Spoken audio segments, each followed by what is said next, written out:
bit of a traffic jam up there.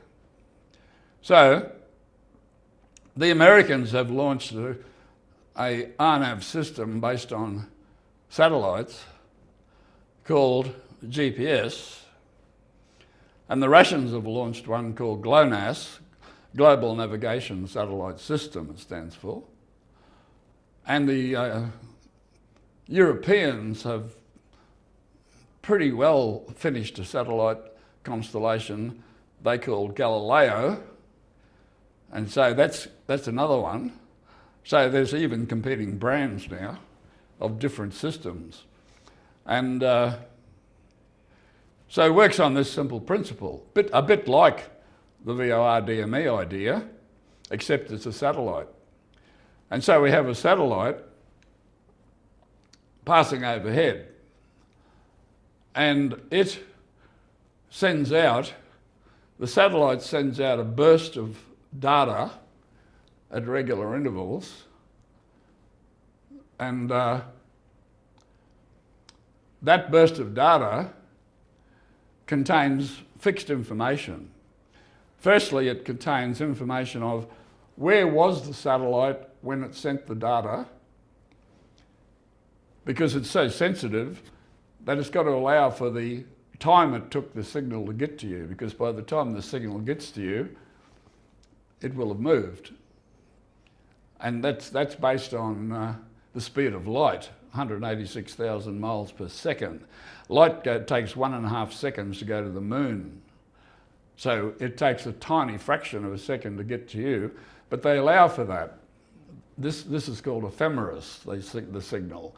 The ephemeris signal is a burst of data that contains where was the satellite, and most importantly, precisely what time was it when it sent it. And that's to a millionth of a second. And so then your equipment receives it, and your equipment says, what time did I receive it?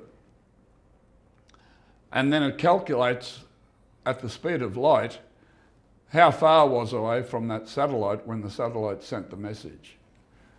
And so that means I'm somewhere. I know something about my position. By the way, not much when you think about it, because if that's a known distance based on the time it took, but and then if there's a second satellite, then it can do the same with it. And so the second satellite can tell me exactly how far away I am from it, or I should say how far away I was from it when it sent the signal. And so it could start, now I'm starting to get to know something about my position. Right. So this is the story though. If I know that I am D1 miles from satellite A, then I know something about my position. Call that D1, all right? But all I know at the moment is I am somewhere on the surface of a sphere, which is D1 miles from satellite A. Well, that's pretty useless.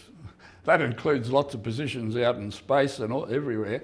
Anywhere on the surface of that imaginary sphere, that's all you know. If you then have a second satellite, and you also know the distance from it, so call it D2, then you know a lot more, because now you know you're somewhere on the surface of this sphere, and you're also somewhere on the surface of this sphere simultaneously, which means you must be at the intersection of the two spheres.